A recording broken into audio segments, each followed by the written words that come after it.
Hey everyone, Tina Hogan Grant here with my Cuppa A Natter that I like to do twice a month on a Monday. I like to bring authors into my home and we talk about books, writing, life as an author, and whatever comes to mind. And tonight, Johnnie Bernhard is here tonight. How are you this evening, my dear? I'm doing great. It's good to be with you again, Tina. Thank you for having me. I'm excited to talk to you. We chatted about 2 years ago? We were just talking about it. For your previous book, Sisters of the Undertow, which I Correct. really enjoyed. I really enjoyed it because I have two sisters. So for me, it was quite the connection. I really enjoyed that book. And tonight we're going to be talking about your latest book, which came out in August of this year, 2022. Yes. And it's Hannah, and I knew I was going to make that. Ariella. Thank Ariella. you. Thank you. I appreciate that. But before we dive into your book, can you just give us a little background on yourself, your writing, or where you live, whatever you want to share out Everyone, thank you for your interest. I I've been working independently as just an author of these novels since about 2017. Traditionally published. Um, I guess I would hope to be a good role model for a woman that may be thinking, I'm too old, no one, if it's not going to happen, this dream for me, because being a published author has been my dream since I was a young girl, and it came to me late in life, but there's no timeline for any of us, right? There there. is Is no, not a timeline in I life. was in my 50s when I published my first book in 2018. So was I. So I'm very pleased to be with you. And Hannah and Ariel is my fourth novel. I've worked as a professional journalist for newspapers. I taught high school English. I've always loved stories and telling stories. Love teaching. To me, that was one of the greatest jobs because you could affect change immediately. You Um, can. love being around the energy of young people and sharing great literature and poetry with them. So I've always been at the writing and storytelling business, but in different forms. And it's great to have this dream come true. Actually, at 50, I told my husband, if I don't go for this now, it might True. never happen. And I wanted the support of my family, and I got it with blessings, and have been at it ever since. Been able to put out a book every couple of years. Hmm. Um, hard work, but the readers make it worth it. Exactly. And this Yeah, is the fourth book. This is the correct. fourth book. So congratulations on your success. And also, you're an award-winning author. I want to put that out there too. Thank So you, Tina. I have been fortunate to have received some honors for my novels. That to me makes it legitimate, but so does someone reading your work. I'm always amazed by a total stranger finding my website, johnnybernhardauthor.com, and sending me an email and getting to know that person. In fact, I was texting with a reader friend that I met when the first novel came out in 2017.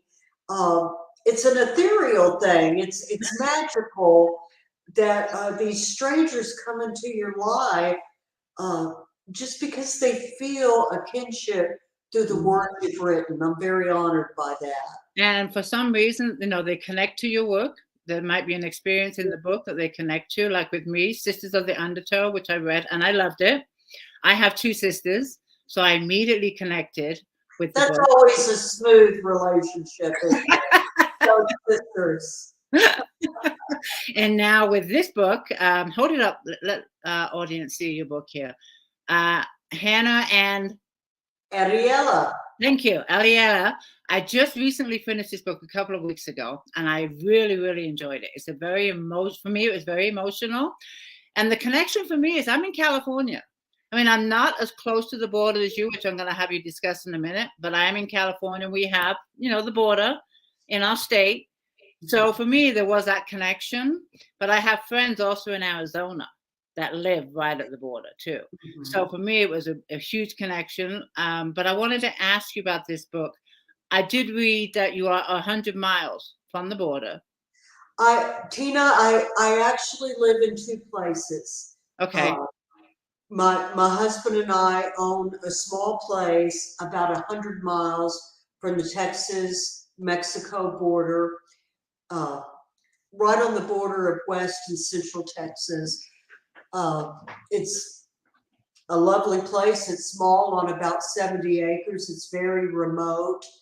And my husband works as a naval architect in Biloxi, Mississippi at a military shipyard.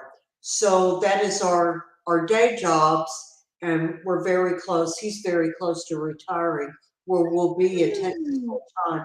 I'm originally from South Texas, which is, I probably grew up a couple of 100 miles from the border. So it's a culture that I'm very familiar with.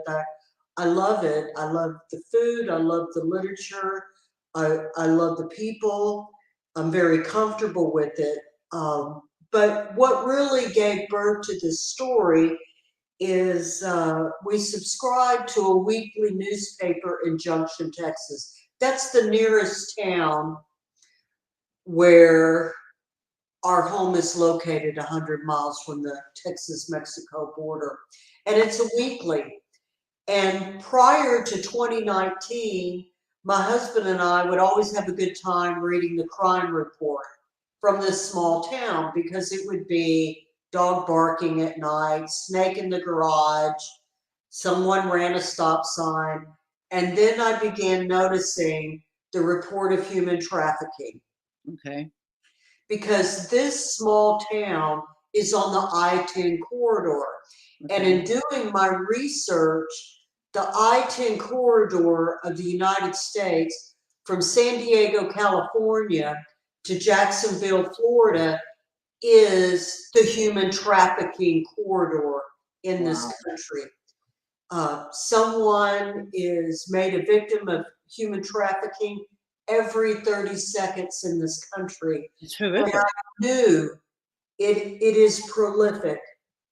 It is absolutely prolific. And it is all around us. It's so sad. It's so sad. It shows how greed and extreme wealth, and we all know the Epstein story. So I want people to realize what Epstein was doing is human trafficking, sex trafficking, that is taking the most vulnerable among us, usually teenage boys and girls, sometimes middle school age, and kidnapping them from their home or off the streets and putting them into such a situation. So the more I did research, Tina, the more I was driven. Yeah. And to write this story, public awareness, but to give it a heart, because I sometimes think in our country, which sadly is extremely violent, and the more we hear of these violent things happening, the more we may become conditioned to accept it as reality or normal. And it's not. It's not. It is not, and we cannot do that as a country, as a culture. So I created characters with emotions and faces and stories and backstories that hopefully will give the reader empathy for the situations that occur in the book. I tell you what's been amazing for me as an author, and I'm continuing to learn. I've been on the road a lot with this book. And one of the first events I did was in Houston, Texas. And it was at a college library, a university library. It was a beautiful event. And I noticed while I was giving my talk that there was a young college girl that was working in the library that evening that I could read the emotion in her face as I continued with my story, giving the statistics and why I wrote the story and what I learned in my research. And Tina, it was an extremely humbling experience for me. When the event was about over and we were packing away and I was giving my thank yous, she came up to me and she was very cautious. She waited till there was no one else standing near me and the table and the podium. And she said, I want to buy your book. And I knew she had a story. And I said, well, tell me who you are. And she said, I'm a victim of sex trafficking. Oh my. And if more people heard the truth about what it is, we wouldn't feel the shame that would make us hide in the shadows. And she said she was a freshman in college, had never left home, was going to school at a public university in San Antonio, which is mentioned in the book. And her boyfriend, first boyfriend, groomed her, won her trust. And these are her exact words. My boyfriend pimped me out to every old man pedophile he could find. My God. My mother, my family did not know where I was. The police could not find me. Eventually, her mother brought her home. She went through a rehabilitation center, which they're all over the country. I believe this one was in Arizona, and she's now in graduate school in Houston. So what was extremely important for me to learn and very humbling is that we always want to think somehow people, some type of person gets themselves involved with this sort of crime. It's not true. It could be anyone. It could be anyone. I've gone on to meet a woman. I'm 60. She's a little bit older than me. She was groomed at 18 and just graduated from high school. And that was her life for about 10 years. She was trafficked in Biloxi, Mississippi, New Orleans, Louisiana, Miami, Florida, Jacksonville, Florida. Wow. And your book certainly opens people's eyes. When you read the book, you don't hold back. And it's real, it's emotional, it's sad, but it definitely brings people into that world and brings awareness. It certainly does bring awareness. And I hope that a lot of people read it and pay attention, because our media is not letting us know what's going on. Well, I find it interesting. I watched a major network this morning news, you know, 3 initials, right?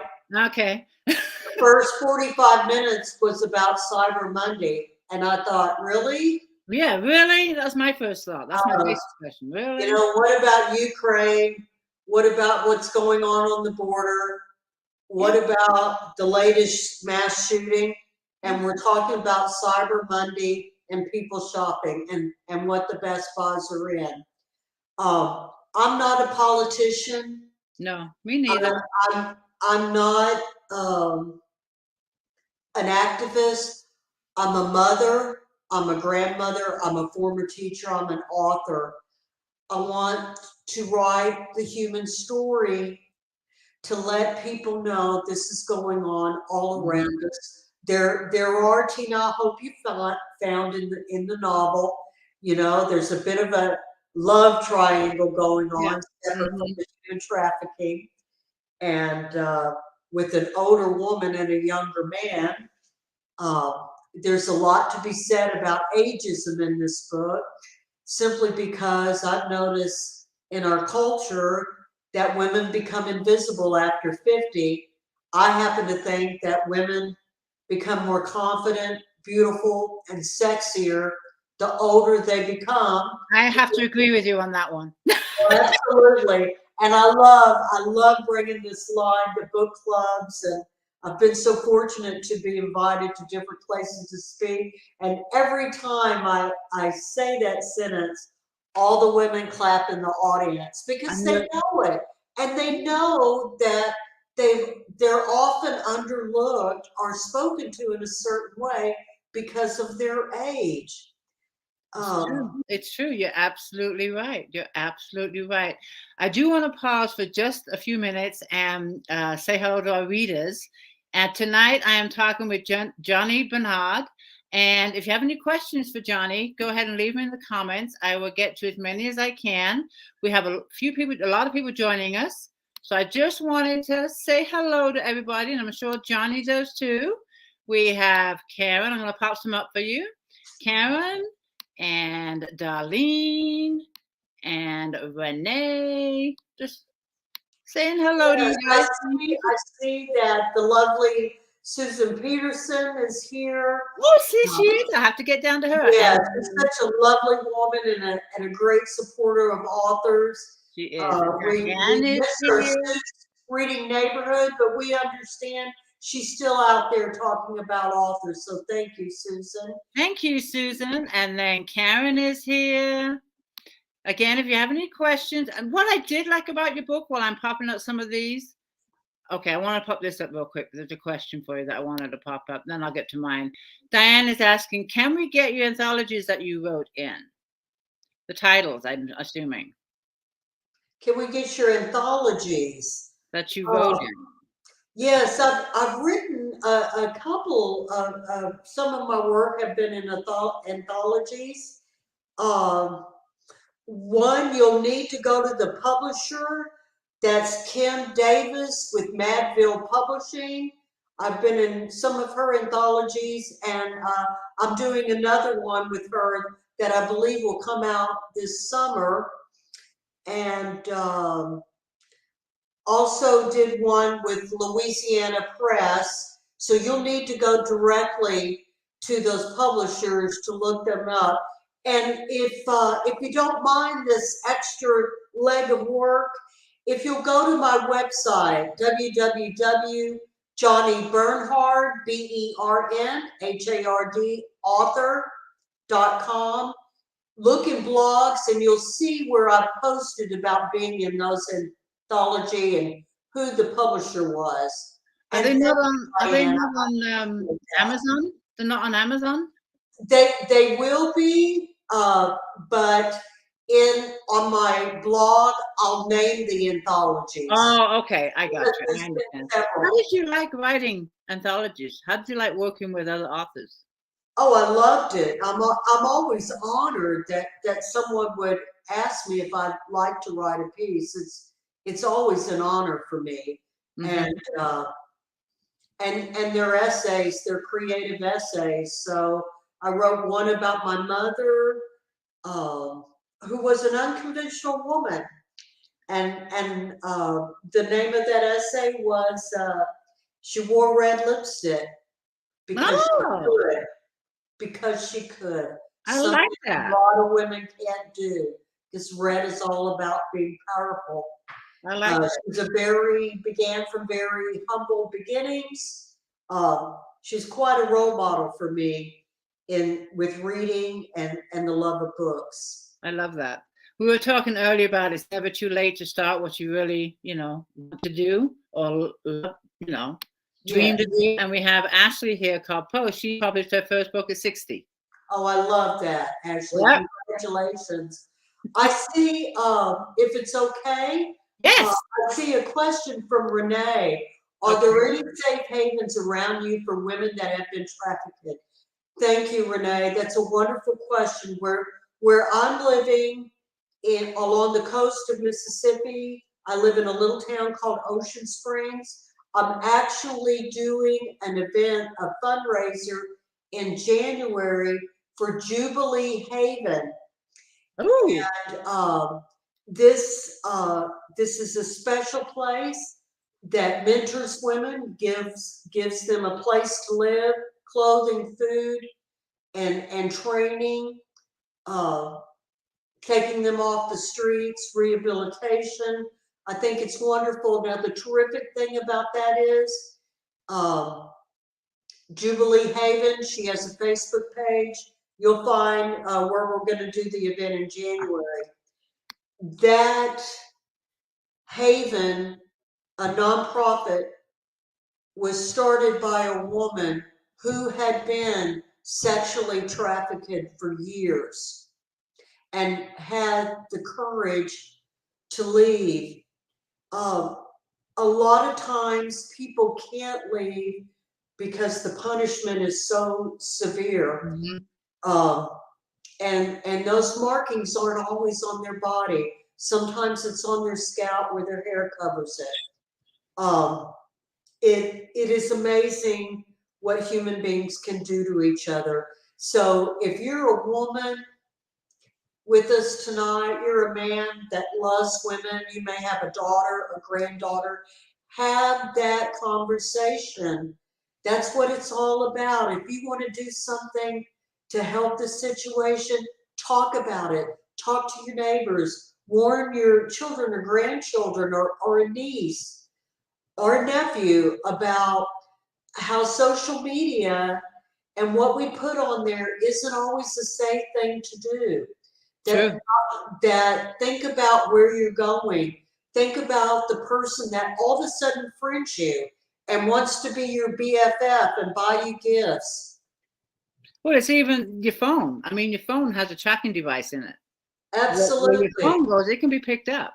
I mean, all these electronic devices, it makes it easier for, the criminal.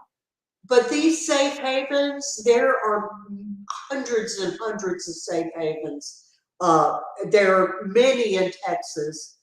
But I just happened, while we're here on the Mississippi coast, this wonderful woman from Jubilee Haven reached out to me, and we met several times for coffee, and she said, "Would you help me?" And I said, "Sure, absolutely." So follow me on social media, and you'll see where we're doing that event. And if you're in the area, you have family or friends in the area, we'd love to have them. And if you want, post it in the group. Any locals in the group that are interested in going, please post it in the group when it's coming up. I want to say something that's really remarkable about this particular event. The biggest sponsor of it is a casino in Biloxi. Really? Casinos are some of the places that sexual trafficking occurs. Mm-hmm. And I think they're aware of that. I don't think they're saying it's okay. It's going on without them knowing. But many people ask me, where are people being used in human trafficking?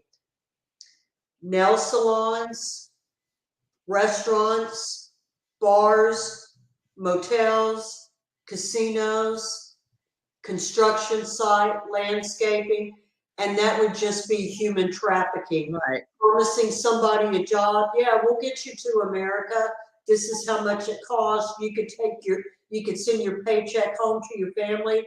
When they get over here, if they don't abandon them in the desert, where most of them die, and I'm sure many of our listeners tonight remember the horrific story outside of San Antonio. It was a 18-wheeler trailer full of dead bodies where those were left abandoned. Horrific. So it is a very tough issue, but I think we're a good country. We're strong women. We don't have to let this statistic continue to be what it is of every 30 seconds. And it's a matter of just like you're doing in the event that you're attending is bringing awareness, making people realize what's going on and for us to pay attention. Yes. And not just turn the other way, which, Think about it, those of you that may be traveling during the Christmas holidays, all the public restrooms you'll go in, if you look on the back of that stall, there's going to be a 1-800 number to report human trafficking. If it is that readily seen, that means it is going on all around you. Mm-hmm. Yeah. So yes, Not just uh, down in my Texas. friend Miss Annie in West Texas, she said yes, the rest stops. There She's we go. absolutely right. I want to put this comment up from Alicia. She says, "Thank you for writing Hannah and Ella and bringing awareness. This book is a must-read for everybody. We always have to be vigilant and aware of our surroundings." Yes, thank you. Thank you so much. You've been a kind supporter over the years. Um, I want to tell all our readers tonight, although this is an extremely uh, emotional topic, there are some happy things in the book, and I won't give those away. No, don't, So I don't, don't. try to balance. There's a little bit of humor in there, so I try to balance. Yeah, exactly. And here's another one. I'm just going through the comments. Diane says, "We need to learn from your books and we have to wake up." Yes, yes. You know, the other thing I'm sorry, the other thing I liked about when I was reading your book is that you tell it from different characters' perspective, I which do. I really liked. And can you just explain to me why you decided to do it that way? Well, I wanted the reader to know that everyone involved, the victim, the savior, the trafficker, they're all coming from very different worlds, very different points of view. So there's Ricky Alvarez. Uh, his mother was a prostitute, and prostitution is legal in Mexico. And he was raised in a whorehouse. Now that's starting life at a terrible disadvantage. I'm not pardoning the trafficker for choosing to do what he did with his life, but there are reasons people get involved in something bigger than they are. It's true. There are reasons. Everyone's coming from a different place. That's true. And then Elizabeth, she made a good point. The sad thing is there are women who are bringing other women into it. That's absolutely right, Elizabeth.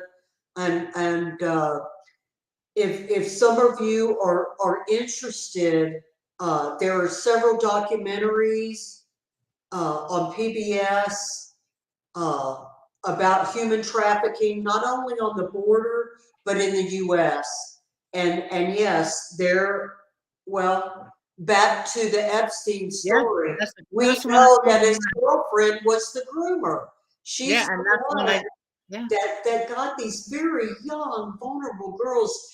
And would like to say to all the women tonight that are joining us, do all of you remember who you were at 15? You had no idea, or 14, or 13, that someone would lie straight faced to you to take advantage of you. I certainly didn't. Yeah, very true. Very true. Back to the book, the names. I love the names. The second one I keep messing up with pronunciation, but how did you come up with the names for the book? Well, Ariella means lioness of God. Ah! So Ariella is our 14-year-old girl, extremely innocent. To Ariella, a Saturday is a day you're with your best girlfriend and you might be painting your nails together and talking about the girls in school or the boys in school. Complete innocence. And Hannah is a name from the Old Testament, and Hannah never could conceive until very, very late in life. And we learn in the story, Hannah is very much in love with her husband who has just passed. And it was their greatest dream as a couple to have a daughter, and that dream never came true. And we'll have to follow the relationships as they develop. And just all these great Texas names, like Buddy Shone, the brother. Everybody in Texas has a brother named Buddy, or an uncle named Buddy, or a cousin Buddy. Yeah. So just trying to keep it within the local culture.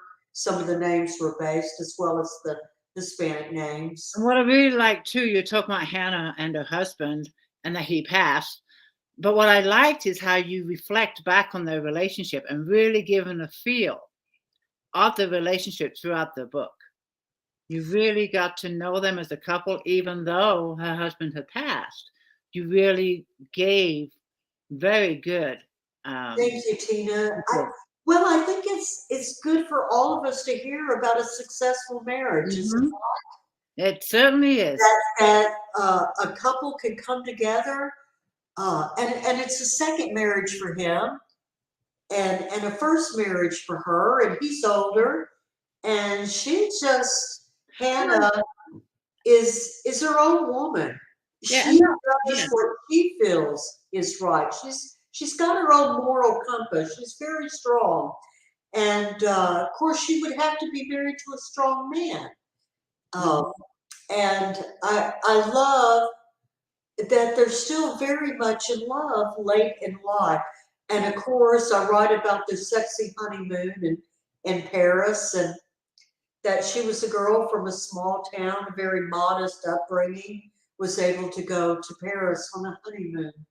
And Yeah, and the strength shows too with the way she's treated with the town after the marriage. That the strength that she had to uphold. It was just quite amazing. Well, I wanted to write about small town life, and if anybody that is with us this evening, you know what it's like in a small town. It doesn't matter if you did something 30 years ago, that's going to be your marker, your subtitle for the rest of your life. Because people in small towns, it's like a little bubble, and they feed off of each other. So for Hannah, it was always, she married a man much older than she was, and he's divorced. She must have ruined that marriage, whether it were fact or not. I have to tell you, I don't like gossipers. No, I mean, I live in a small town. Everyone knows your business. That's right. They really do. They really do. I do. I'm looking at the time. We're about halfway through, and I'm going to. Are you ready to hand it over to you for the live read? Yes. All right. Okay. So I'm going to be quiet. I'm excited when Arthur reads from the book. So it is. Thank you, Tina. And I want to do a shout out to my beautiful friend Marta, who's with us tonight. Thank you, Marta. And thank you for being a kind supporter. Chapter 15, Hannah, Rock Springs, Texas. A late model sedan was following me closely as I drove back to the ranch after stopping at the dollar store. Its headlight flooded the cabin of my truck, blinding me, making me a nervous wreck. Although I was unsure of the shoulder, I decided to pull over and let the car pass. When I looked back in my rearview mirror, the headlights were gone. I slowed down to about 5 miles per hour, thinking the car was trying to pass me, but I still didn't see anything. It was then I heard the dog barking. I drove along at the same slow speed, hoping I wouldn't hit it. When the barking continued, I stopped the truck. Craning my neck to get as close as I could to the windshield, the two beams from the headlights revealed nothing in front of me. The barking continued, so I grabbed the flashlight stashed between the seats, got out of the car, and called for the dog. Come on, boy. Good dog. Come here. The whole time I was praying I hadn't hit one of the neighbor's dogs. I continued to walk in the path of the headlights and the sound of the dog until I saw them. In a drainage ditch on the side of the road was a hunched figure of a human with the dog standing over the body. Merciful God. I continued calling to the dog, gray in the headlights, long-haired, maybe one of the blue heelers the ranchers like to keep out here, but I couldn't tell even. Being this close, so I turned on the flashlight. I could clearly see the hunched figure was a girl in a fetal position with long black hair, tangled and knotted. She was barefoot, Her clothes were filthy with blood on her jeans near the knees. She probably fell and skinned herself up on the gravel. The smell of urine, feces, and God knows what else was overwhelming, even from this distance. I walked toward her and the dog, slowly, step by step, afraid the dog would bite me. It was clear the animal was guarding her. For a moment, I thought she was a runaway. She might have been a local teen from a nearby family who fought with their parents over a bad grade or a boyfriend. But the longer I stood over her, I knew this couldn't be true. I could feel it in my gut. Whatever had happened to this girl was evil, and I prayed who or what chased her here wasn't anywhere near. Very emotional chapter. I remember that one well. Thank you. I love when an author reads to us. And you read it so well. Thank you. Are your books available in audio? Yes, the first three are A Good Girl, which is a family saga, several generations, a lot of Texas history, but it's also the story for anyone with a family and civil rivalry and the love between family despite our differences. The second novel, How We Came to Be, is a fun book about a divorced mom raising a teenage daughter alone. And Karen likes to drink wine. She's lonely, but she's afraid to get out there. And it's her elderly neighbor across the street that teaches her to love again, especially herself. Sisters of the Undertow is about sibling rivalry, sisters from polar opposites and what brings them together. So they're all available in audio. I've been in conversation with the woman that narrated the first three books. We may begin working in 2023 for an audio for Hannah and Ariella. The books are paperbacks available anywhere you buy books. I like to say support your local bookstores. Yeah. Amazon's there, of course. You could buy it directly from the publisher, which is Texas A&M University Press. You could Google that, TCU Press, and you'll see that on my website. So, Dana, I love it. I saw that. Dana. I want to pop up everyone commenting about your reading. I just want to pop up some comments for you. Great reading, Darlene says. And then I enjoyed your reading. You read with feelings and passion.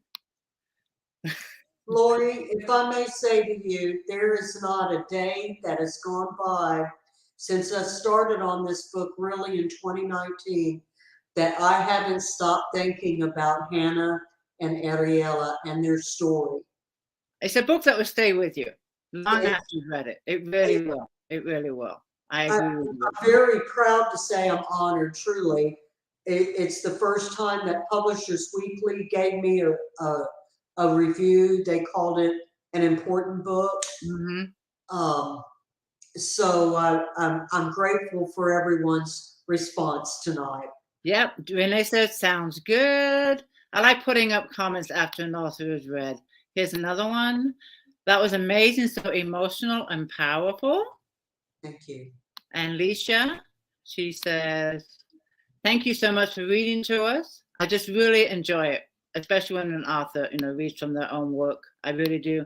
Now, all of your books are standalones. Yes, they are. Will you ever write a series, or you enjoy writing standalones? I'm really thinking about a series with some of the characters from Hannah and Ariella, especially to find out what kind of young woman Ariella becomes. And maybe, we have kind of a crazy sheriff in this book. That's right. A border agent, and that's a give and take between those two men. And maybe another mystical, unusual story coming from West Texas and the border. There's I'm doing a lot of research now.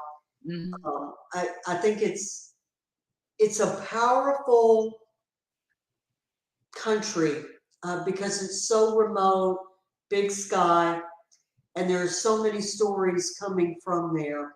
I'm really inspired to tell the story of people that really begin with nothing, but their character, their moral compass makes them superheroes, you know. Definitely. And I can definitely see this book turning into a series. And the other part I like about it too is you're keeping the awareness out there. Not saying that, you know, your book is not going to go anywhere, but with constant new publications of the same issues, you're keeping the word out there and reaching more people. Thank you, Tina. Thank you. And thank you, readers. Yes, definitely. And we got a few people here saying they want to hear more about your characters. Well, in writing about the Hispanic characters in the book, this is what kept me up at night for a couple of years, is that I was writing about the Hispanic culture as an Anglo woman. And I wanted to make sure that I was doing it with clarity, sincerity, and respect. And there were quite a few people of that culture that reached out to help me. One woman in particular, Pamela Bada, you could find her on my website. I've written about her a lot. Pam runs, she's originally from South America. She runs a nonprofit health clinic. She's a physician's assistant in Houston, and many of her patients have been victims of sexual trafficking within the Houston area. I learned so much from having conversations with her, visited with her on and off during 2020. In August and again in September, I visited with her in Houston. I went to her clinic. We closed down for lunch so I could meet the women that really work on the front line with these victims, and I listened to their stories, and I'm just a storyteller. So to hear from these health professionals that really aren't making a lot of money, they're doing it because people can't afford the health care and they need the treatment. Tell me about the women they come across, the young girls. And let me tell you, the things they had to say about 2020, when the schools were closed and kids were left at home all day long with their cell phone and their computers while mom and dad were at work. Scary, scary. Have those conversations with your children, your grandchildren about cell phones and social media. What's going on there? And that's the problem too with today's families. They don't talk like they used to. Kids come home, they're glued to the phone, they're glued to the tablet. They don't talk. They don't talk like they used to. It's sad. It is. It really is sad. When you were writing this book, how long did it take you to write the book, number one? Maybe I came up with the idea 4 or 5 years ago, and it just percolates, and I don't know where I'm going. I began with wanting to write about that land because it's so remote and it's big sky. It's 3-digit heat. It's snow and ice in the winter. It's a harsh place, yet it's raw in its beauty. I love it. And I really wanted to make my heroine a woman over 50 because I've really been paying attention to ageism because I'm over 50. Me too. I wanted Hannah to be as strong, if not stronger, than the men in the books. Not that there aren't great men out there that do terrific things, but Hannah's not somebody lifting weights No. every day with enormous strength. Her joints ache. She's 73 years old. But what makes Hannah incredibly strong at 73 is her love for other people. That's true. Yeah, and you show it beautifully in the book. She has a big heart. She has a big heart. When you were writing the book, did you plot it before you actually sat down and actually wrote the book, or did you kind of just take it as it came? Did it unfold as you began to write?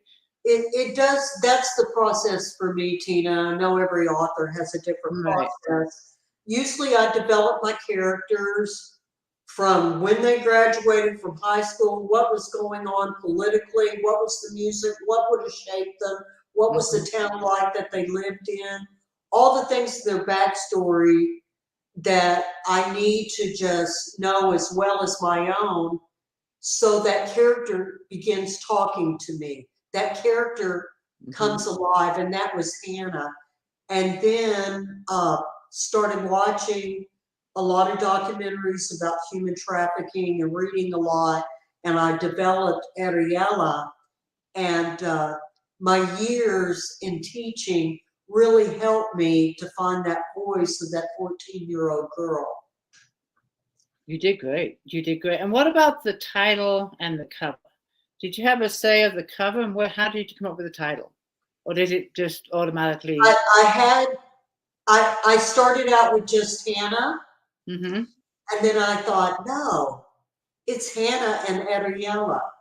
Yeah. Because if we all could be as strong as Hannah and as brave as Ariella, we would change this world.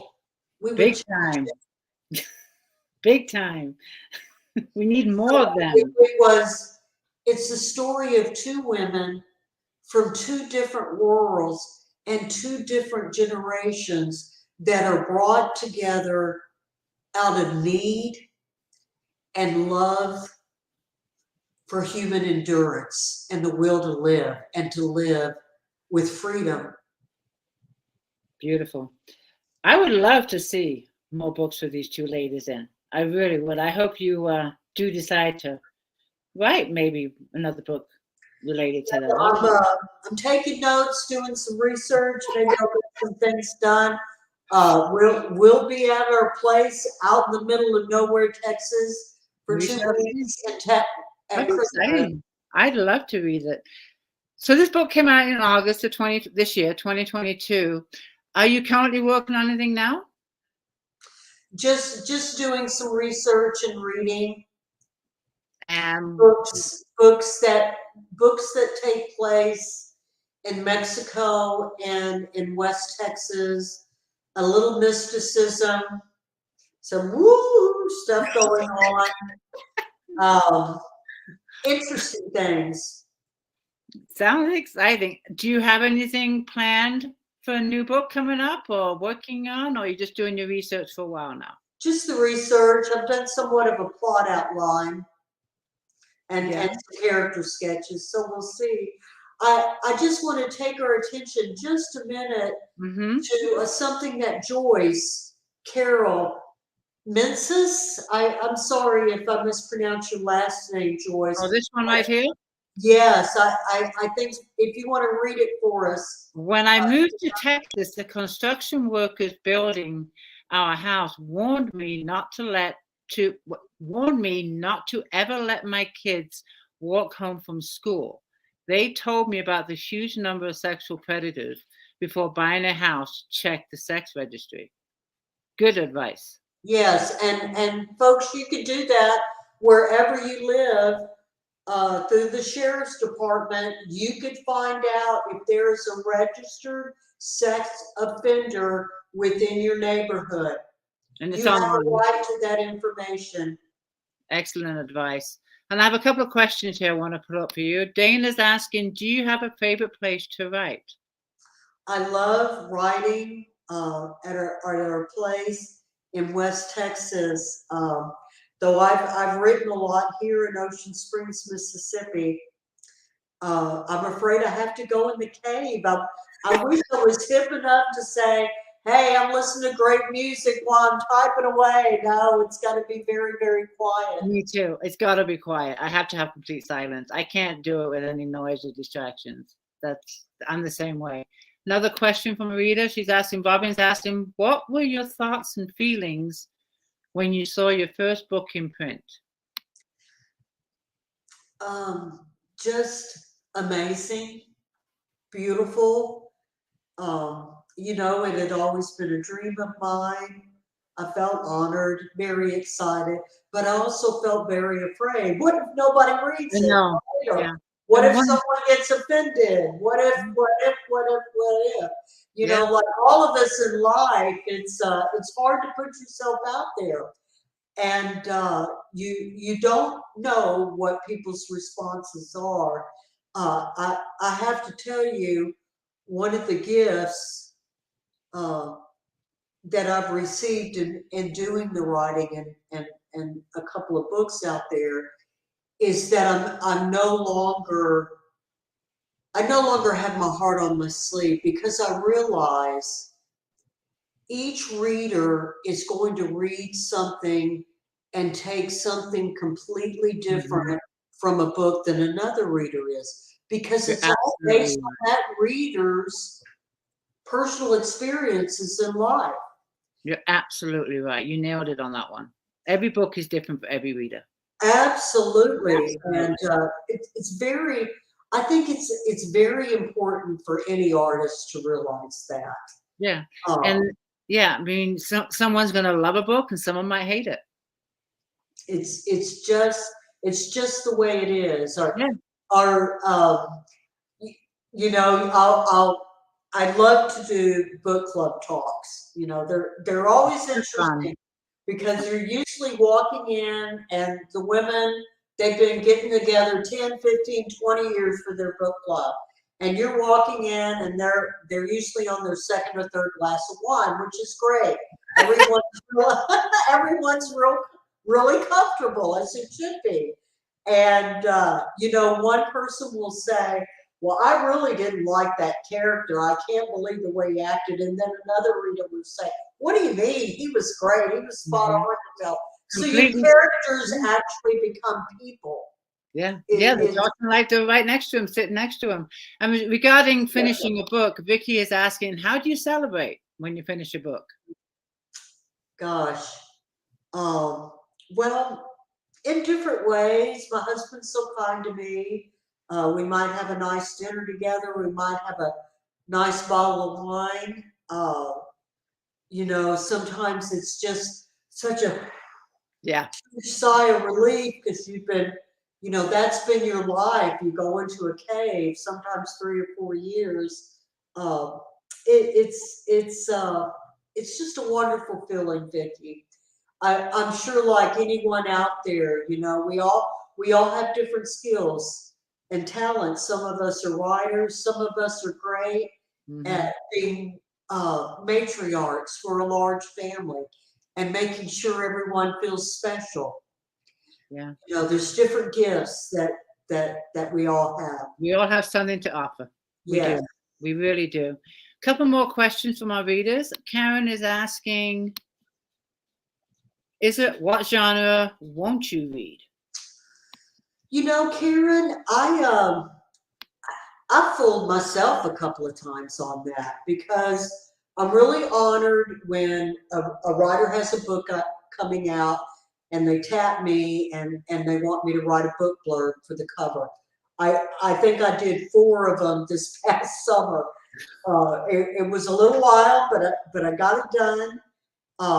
And I remember about 2 years ago, I read a YA book that was also somewhat of a ghost story, and I thought, never would I buy this book, but I loved it. See, you never know. You never know. Done. I've read sci-fi before that I absolutely loved, and I thought, I never would have picked up a sci-fi book. So you just have to give it a try, you know. And somebody wrote me here, you know, when you decided to become an author, did you know what you wanted to write? I wanted to write the human story. And you do. That's what you do in all your books. Always, always. What makes us love? What makes that art cry? What makes that heart keep going? What is it? And that's where I've guided everything. Some people call it women's fiction. Some have called Hannah and Ariella a thriller.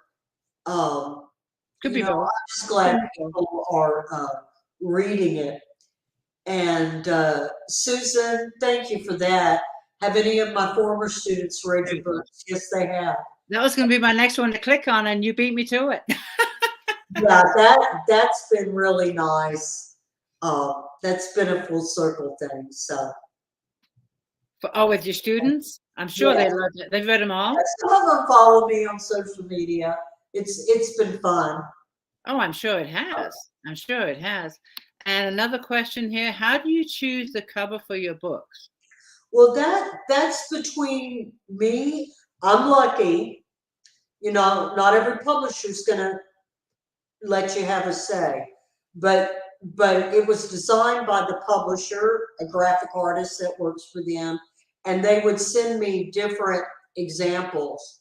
And what the cover is now is something that I loved, as well as the publisher and the graphic artist.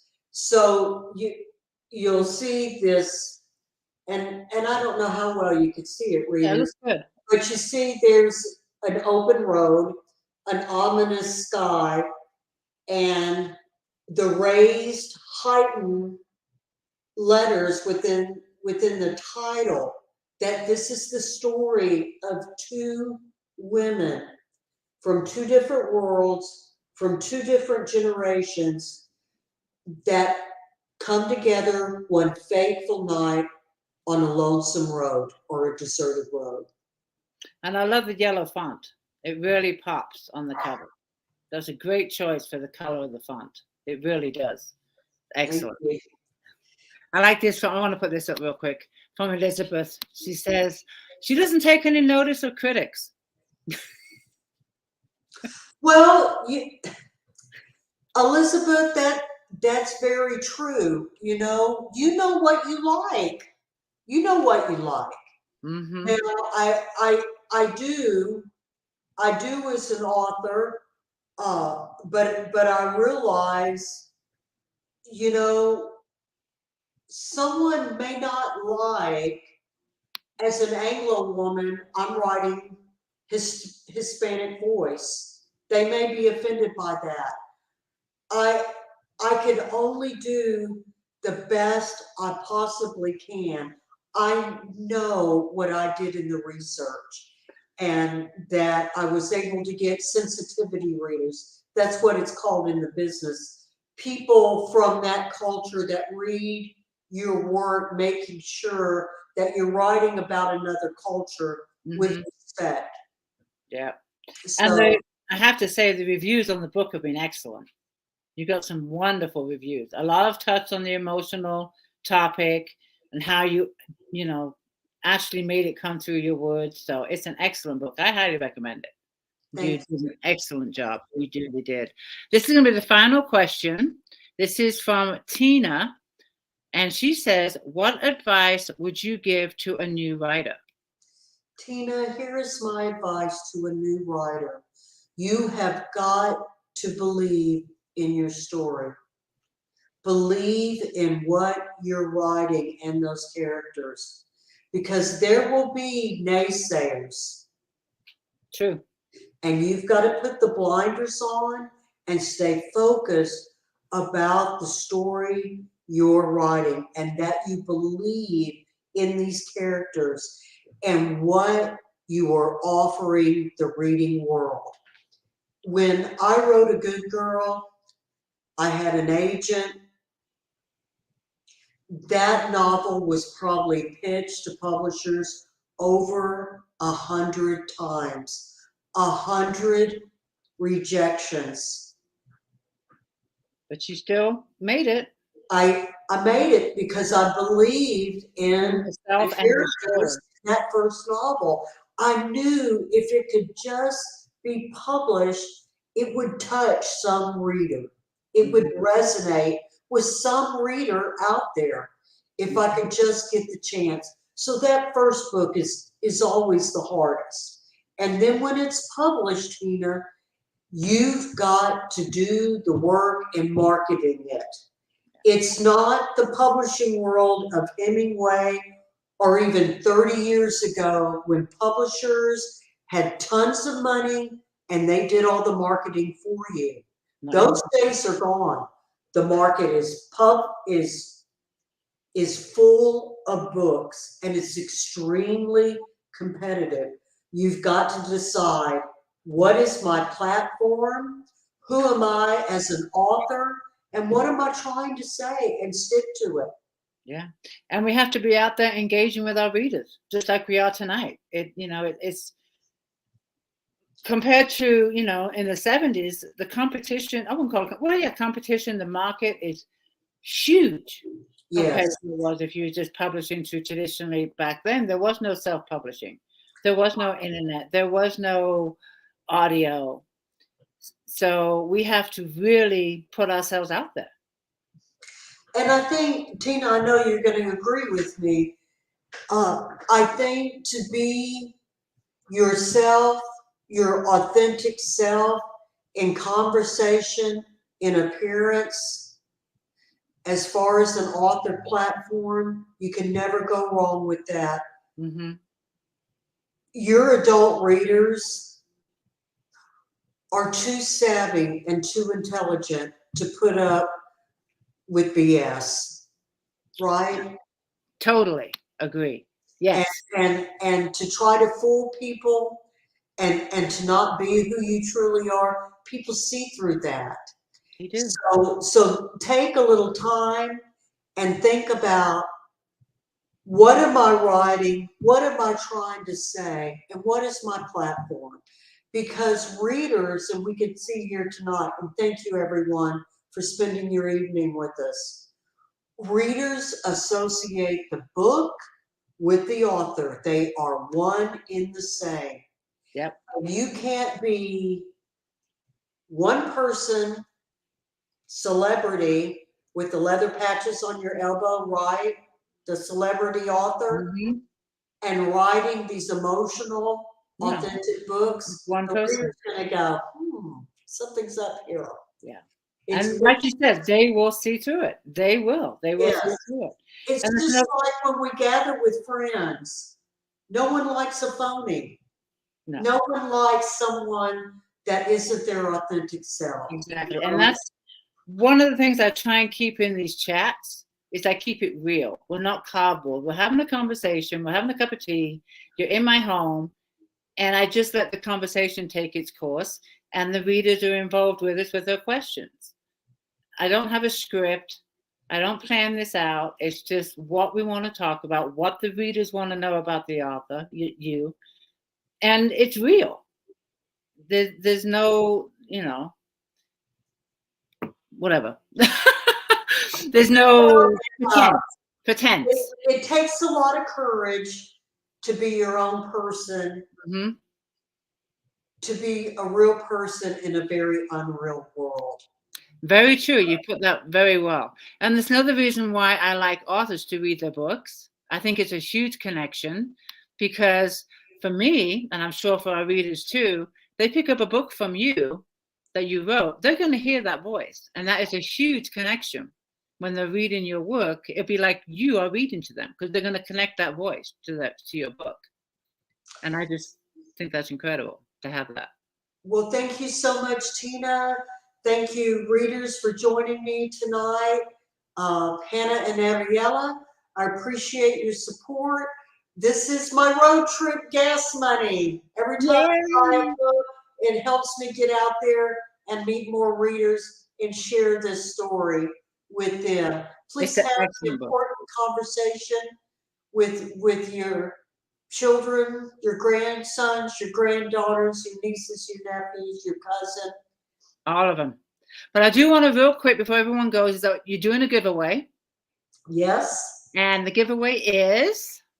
A copy of Hannah and Ariella. Yay. And it'll be signed. Will it be signed? Absolutely. Yay. Absolutely.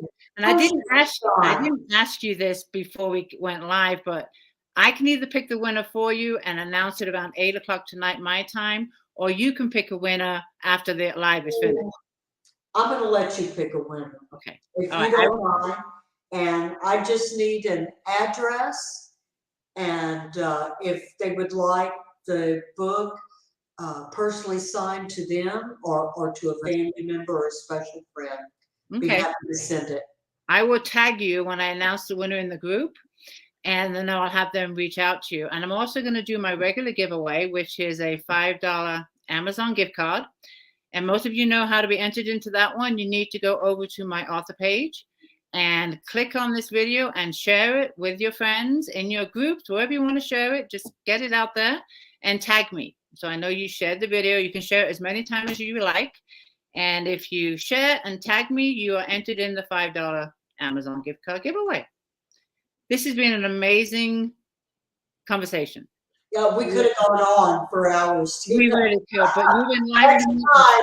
Next time I'll bring the wine, right, lady? There you go. But you've enlightened me on so much, not just from reading the book, but from your own personal experience and your research that you've done. And I really hope that, no pressure, that we see more of Hannah and Ariella in another book. We shall have to wait and see. No pressure, though. No pressure. Thank you, everyone, for joining us, and I will announce the winners in a couple of hours. Thank you so much for being with us. Okay. Good night, everyone. God bless. Good night, everybody. Thank you again, Tina. Thank you.